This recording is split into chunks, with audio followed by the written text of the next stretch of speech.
Law services. तो आज हम लोग बात करेंगे रिलेशनशिप इश्यूज के बारे में कि कपल्स जब मिलते हैं और जब कपल्स शादी करते हैं तो उन लोग को कौन कौन सी समस्याएं फेस करनी पड़ती हैं और जो भी समस्याएं उनके ऊपर लाता है वो कौन कौन से अपराध होते हैं और कहाँ पे वो दंडनीय होगा। ठीक है, चलिए इसके बारे में बात करते हैं। तो देखिए, जब कपल्स मिलते हैं तो कोई ना कोई चुपके से बाहर जब भी मिल रहे हैं तो चुपके से फोटो खींच लेता है, मतलब क्लिकिंग ऑफ पिक्चर्स वाली बात आती है। अगर कोई भी कपल्स के ऐसे फोटो खींचता है तो उनके राइट टू प्रिवेसी को इन्फ्लुएंस कर रहा है, जो कि हमारा मूल अधिकार है, फंडामेंटल राइट अंडर आर्टिकल 21। और आर्टिकल 21 किस बारे में बात करता है? राइट टू लाइफ के बारे में। और राइट टू लाइफ से ही इनहेरिटेड है आपका राइट टू प्रिवेसी, जिसका इन्फ्रिंजमेंट होता है। ठीक ना, इसीलिए कोई भी फोटो पिक्चर्स क्लिक नहीं कर सकता। और जब वो प्राइवेट एक्ट में इंगेज हो उस टाइम पे अगर कोई वीडियो बना रहा है, फोटो ले रहा है, वायरल कर रहा है फोटो वीडियो बना के, तो वो देखो वॉयरिज्म, ऑफेंस ऑफ वॉयरिज्म कहलाता है under section 354C of Indian penal code, जिसके लिए पहली बार अगर कोई करता है तो उसको सजा दी जाती है 1 से 3 साल तक की कारावास और जुर्माने से भी दंडनीय होगा। लेकिन वो दूसरी बार या बार बार करता है तो 3 से 7 साल का कारावास और जुर्माने से भी दंडनीय होगा। अब देखिए, दूसरी बात आती है यहाँ पे कि ऐसे कपल्स को बहुत सारे हर्ट, मतलब कोई क्षति पहुंचाता है, बॉडली पेन, लड़ाई झगड़े में एंगेज हो जाते हैं, लड़के के चक्कर में मार देंगे या फिर लड़के के चक्कर में लड़कियों में भी लड़ाई हो जाता है। तो इस तरीके का अगर कोई बॉडली पेन, डिजीज, इंफॉर्मिटी कर रहे हैं तो उस केस में जो अपराधी होगा उसको सजा दिया जाएगा 1 साल का सजा और 1000 रुपए का जुर्माना लगता है, या फिर दोनों भी लग सकता है। अब देखिए, अब इसके आगे आता है ग्रीवियस, जहाँ पे भयंकर लड़ाई झगड़ा हो जाता है। जैसे कि अब लड़ाई झगड़ा में क्या हुआ कि इमेस्कुलेशन, एक रिसेंटली एक न्यूज में अभी खबर थी कि एक लड़का अपने गर्लफ्रेंड से मिलने अपने गांव से दूसरे गांव जाता है और वहां के लोगों ने उसके प्राइवेट पार्ट को काट देते हैं। ठीक ना, तो इमेस्कुलेशन भी वही होता है, अंडकोश को निकालना। अब देखिए, जब कोई भी अंडकोश को निकालता है तो ग्रीवियस हर्ट में आएगा। ठीक ना, या फिर कोई आँख फोड़ देता है, परमानेंटली किसी का आँख फोड़ देगा, किसी का कान बहरा कर देगा। ठीक ना, जॉइंट्स के जो पावर होते हैं उनको कम कर देगा, या फिर जैसे फेस हो गया, ठीक ना, हेड हो गया, इसको डिसफिगर कर देगा, परमानेंटली डिसफिगरमेंट हो जाएगा, इसका मुखड़ा ही पूरा बदल देगा। या फिर बोन हो गया, हड्डियाँ हो गई और आपके दांत हो गए, इसका डिसलोकेशन कर देता है, मतलब अपनी प्लेस से दूसरे प्लेस से, मतलब हल्का सा डिसलोकेट हो गया। मान लीजिए ऐसे हाथ है हमारा, मुड़ के ऐसे कर दिया कोई, परमानेंटली ऐसे हो जाता है, तो वो भी केस में आएगा है ग्रीवियस हर्ट में आएगा। या फिर ऐसा बॉडली पेन दी है कि जो कि डेंजरस टू लाइफ है और 20 दिन तक उसको वो body pain, severe body pain रहा, जिसमें कि वो अपनी ऑर्डिनरी, मतलब जो उसको नॉर्मल जिंदगी है उसको नहीं परस्यू कर पा रहा। तो उस केस में जो सजा दिया जाता है अपराधी को वो होता है 7 साल का कारावास और जुर्माने से भी दंडनीय होगा। अब देखिए, कपल्स का कभी कभी कोई ऑफेंड होकर मर्डर भी कर देते हैं, कभी दोनों को मार देते हैं, कभी सिर्फ एक मेल पार्टनर को मारते हैं, कभी फीमेल पार्टनर को मार देते हैं। ये देखिए मर्डर में आएगा। और मर्डर आपके कौन से सेक्शन में कवर होता है? Under section 302 the Indian penal code. और इसके लिए जो सजा दी जाती है वो होती है डेथ की सजा दी जा सकती है, या फिर लाइफ इम्प्रिजनमेंट की सजा दी जा सकती है और जुर्माने से भी दंडनीय होगा। तो ये होता है। लोग 5 पॉइंट बात किए, clicking of pictures, hurt, grievous hurt, murder. अब 5वां पॉइंट है आपका क्रिमिनल इंटिमिडेशन। ठीक है, क्या है criminal intimidation? Under section 506 of the Indian penal code. और क्रिमिनल इंटिमिडेशन के लिए सजा है आपका 2 साल का कारावास और जुर्माना, या फिर दोनों। लेकिन यही क्रिमिनल इंटिमिडेशन जो थ्रेट है वो मृत्यु से लेकर है, मतलब किसी को जान से मारने का, किसी को ग्रीवियस हर्ट पहुंचाने का, या फिर ऐसा कौन सा ऑफेंस मतलब लगा रहा है, एक वुमेन का जो चरित्र है उसको अनचेस्ट बता रहा है, मतलब चरित्रहीन अगर का टैग लगा रहा है किसी औरत पे, तो वो भी इसी में आएगा। Section 506 of the Indian penal code के अंदर कवर होता है, जिसके लिए सजा हो जाती है आपका 7 साल का कारावास और जुर्माना, या फिर दोनों से भी दंडनीय होगा। ठीक ना। अब देखिए, कुछ केसों में क्या होता है, जो इसका 6वां पॉइंट हो सकता है वो है असॉल्ट और क्रिमिनल फोर्स यूज करना, जो कि अंडर सेक्शन 352 अब द इंडियन पिनल कोड दंडनीय होता है। अगर कोई आपराधिक बल का या फिर ऐसे मुक्के का ऐसे दिखा के डराता है कि मार देंगे पीट देंगे, ये सब असॉल्ट में आते हैं और क्रिमिनल फोर्स का यूज करता है, तो उसके लिए जो सजा होती है वो होता है 3 महीने का कारावास या फिर 500 रुपए या फिर दोनों से भी दंडनीय होगा। मतलब 3 महीने का कारावास या 500 रुपए से भी जुर्माना हो सकता है। अब देखिए, जब शादी की बात आती है फिर भी ये सारे बात तो आते ही हैं, लेकिन साथ में अब शादी की बात आ रही है तो उसमें कुछ सोशल इशूज भी आ जाते हैं। कैसे?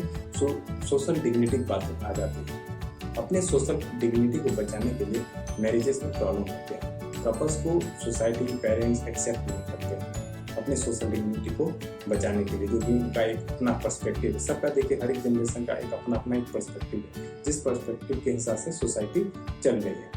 तो उस पर्सपेक्टिव के हिसाब से उनको लगता है कि उनकी जो डिग्निटी है सोसाइटी में वो खत्म हो जाएगी, इसलिए एक्सेप्ट नहीं करते कपल्स को। ये हो जाते हैं मैरिज इशूज। अब दूसरा पॉइंट आता है कास्ट और रिलीजन। जैसे कपल्स के दूसरे कास्ट मतलब होता है, जैसे अब हिंदू धर्म में भी अलग अलग कास्ट है। जनरल कैटेगरी हो गए, ओबीसी के हो गए, ठीक ना, फिर कोई SC ST हो गए, फिर इसमें भी कम्युनिटीज होते हैं। जैसे ओबीसी हो गए तो आपके जायसवाल हो गए, साहू हो गए, ऐसे ही कई सारे होते हैं। जनरल में जैसे ठाकुर हो गए, पंडित हो गए, ठीक ना, इस तरीके से। अब देखिए, फिर आती है रिलीजन की बात। जैसे हिंदू धर्म, मुस्लिम धर्म, क्रिश्चियन धर्म, ये सब सारे धर्म हो गए। अलग अलग धर्म के अगर कपल्स हैं तो उनको भी प्रॉब्लम फेस करना पड़ता है मैरिज से रिलेटेड। अब फर्दर बात करते हैं रिच और पुअर। तो ये भी सोसाइटी में मैटर करता है, रिच और पुअर, कि एक फैमिली अपने बेटे को एक अमीर घर में या फिर अपने बेटे को एक अमीर घर की लड़की लाने की कोशिश करते हैं। गरीब घर कोई इतना जल्दी भेजना नहीं चाहता है, नहीं वहाँ शादी करना चाहता है, ठीक ना। अब एक लास्ट पॉइंट आता है इसमें, टैग ऑफ लव मैरिज। देखिए, कई सारी सोसाइटीज में, जो हमारी सोसाइटी उसमें कई जगहों पे ऐसा है कि अगर लव मैरिज का टैग है तो वही पसंद नहीं करते हैं। ऐसा नहीं होता है कि अरेंज मैरिज में एकदम परफेक्ट कपल मिल जाते हैं, लेकिन फिर भी लव मैरिज को नहीं मानते। ऐसा समझते हैं कि ये अभी इमेच्योर है। मतलब एक जो मर्जी होती है, कंसेंट ऑफ पीपल होता है, वो नहीं माना जाता। दो कपल्स कंसेंट को यहाँ पे उतना एक्सेप्टेबल नहीं माना जाता है। चाहे लड़की चूज करे, अगर लड़की चूज करती है तो उसके कैरेक्टर के सवाल उठाए, लड़का चूज करता है तो भी उसकी बात नहीं मानते। तो टैग ऑफ लव मैरिज ये सोसाइटी इम्पोज कर देती है। देखिए, कहीं पे लोग नहीं मानते, कहीं पे मानते हैं, लेकिन मोस्टली अभी भी सोसाइटी में प्रचलित है। अब जो हम लोग ने ऑफेंस बात की थी मिलने पे, वो सेम चीज मैरिजेस पे भी अप्लाई होते हैं। और लेकिन इसमें फर्दर ये बात आ जाती है, right to choose a life partner. अब देखिए, जब मैरिज की बात कर रहे हैं तो हर एक व्यक्ति को अपना लाइफ पार्टनर चूज करने का अधिकार है। एक केस था KS Puttaswamy versus union of India. ये 2017 का केस है। इसमें ये हुआ था, बोला गया, सुप्रीम कोर्ट ने हेल्ड किया कि इररिस्पेक्टिव ऑफ कास्ट, क्रीड और रिलीजन, ये inherited under right to life and personal liberty and integral part of the fundamental right under article 21 of the constitution of India. इसका मतलब होता है कि irrespective of the caste, creed और religion, एक person के पास राइट टू लाइफ के अंदर ही उसका ये right to choose your life partner inherited है उसके अंदर। मतलब कॉन्स्टिट्यूशन, संविधान गारंटी देती है इस बात की कि आप अपने लाइफ पार्टनर को चूज कर सकते। ऐसे ही सेम केस था सलामत Ansari versus state of Uttar Pradesh, 2020 का केस है। इसमें अदर रिलीजन के थे, लड़का मुस्लिम था, हिंदू, और लड़की जो थी वो हिंदू रिलीजन की थी, ठीक ना। तो ये केस चला था जिसमें हेल्ड हुआ था कि they have right to choose their life partner, ठीक। अब देखिए, कुछ लीगल रेस्ट्रिक्शंस एक्चुअली यहाँ पे वो चीजें हैं जहाँ पे लड़कियां एक्शन ले सकती हैं अगर उनके रिलेशनशिप में भी प्रॉब्लम चल रहा है। जैसे कि अगर कोई आदमी है, अब जो मैन है वुमन से झूठा वादा करके सेक्सुअल इंटरकोर्स करता है, फर्स्ट प्रॉमिस ऑफ मैरिज, तो ऑफेंस ऑफ रेप में काउंट होता है। कैसे? Section 90 read with section 375 and will be punished under section 376 of the Indian penal code, जिसके अंदर rigorous imprisonment of 10 years to life imprisonment and fine, ये punishment होता है उसके अंदर। अब इसमें एक केस था, Yerla Srinivasa Rao versus state of Andhra प्रदेश।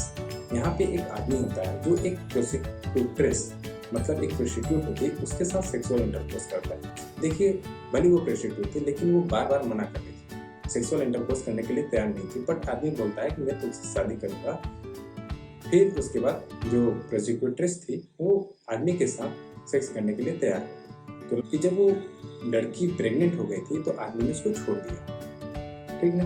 तो यहाँ पे जो शादी का वादा किया था उसने नहीं निभाया, इसीलिए यहाँ पे बोला गया था कि ये भी रेप के अंदर काउंट होगा। क्योंकि यहाँ पे देखिए मिसकॉन्सेप्शन ऑफ क्या था, फैक्ट था। कैसे था कि उसने क्या बोला कि शादी का वादा किया, ठीक ना, इसलिए लड़की के जो कॉन्सेंट है उसके ऊपर असर पड़ा, उसने हाँ हामी भर दी सेक्सुअल इंटरकोर्स के लिए। लेकिन वहीं पे अगर वो बोलता कि मैं तुमसे शादी नहीं करूँगा तो हो सकता था कि वो सेक्स के लिए तैयार ना हो, ठीक है। तो इसलिए यहाँ पे जो बोला गया कि ये वैलिड कॉन्सेंट नहीं माना गया था, ठीक है। इसलिए ये ऑफेंस ऑफ रेप के अंदर हेल्प हुआ था। अब देखिए फर्दर इसमें एक और ऑफेंस आ जाता है, offence of keeping under section 407, जिसके लिए सजा दी जाती है 1 साल का कारावास या फिर जुर्माना या फिर दोनों से ही दंडनीय होगा। अब यहाँ पे देखिए दूसरा पॉइंट आता है लीगल रेस्ट्रिक्शन में कि कोई माइनर लिविंग रिलेशनशिप में नहीं आ सकता। यहाँ पे सिर्फ एडल्ट की बात होती है, मतलब जो 18 ईयर से एबव हो सिर्फ वही लिविंग रिलेशनशिप में रह सकता है और ये सारी राइट्स लड़ सकता है।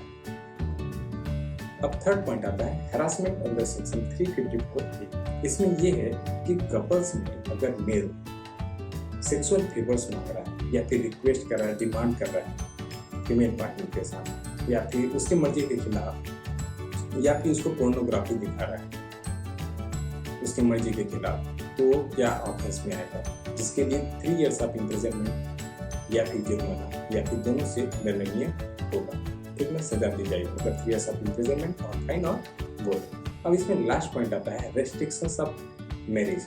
देखिए कुछ मैरिजेस रेस्ट्रिक्टेड होती है अनलेस देयर कस्टम और यूसेज अलाउ देम, ठीक है, जब तक उनकी प्रथा उनको परमिशन नहीं देती, उनकी प्रथा में ऐसा चलता है।